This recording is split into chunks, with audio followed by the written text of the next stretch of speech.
G.W. Danville got the scrimmage season kicked off for themselves with a scrimmage up in Lynchburg against the Heritage Pioneers. Bobby Martin joined me on the Sports Buffet podcast to chat about it. We got his thoughts on the scrimmage and more. Here's Bobby Martin, G.W. Danville head football coach, on the Sports Buffet podcast. G.W. Danville gets their first scrimmage out of the way. Bobby Martin, head coach of the Eagles, joins me. Coach, tell me how the practices lead up to that first scrimmage. What do you really want to see out of this first scrimmage? Practices were great. What I was looking for was guys, ball to snap, that would get after it. I wasn't real worried about it. Blocking the wrong guy, block him full speed. Get to the ball. That's what I was looking for. Effort.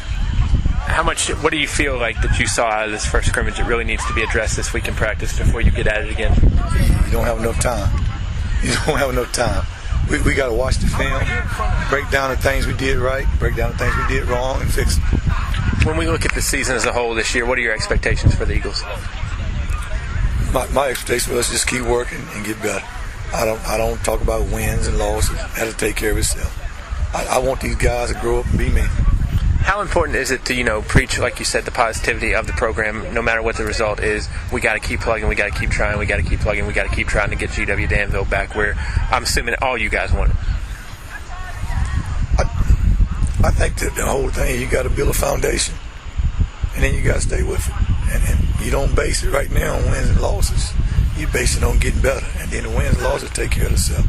We got some guys that are working hard. They're really, really working hard. Obviously, I don't think this was a plan, obviously, from all along with Coach Teague leaving kind of late to go back to North Carolina. How ready were you to step in and help out? Well, you just got to get ready.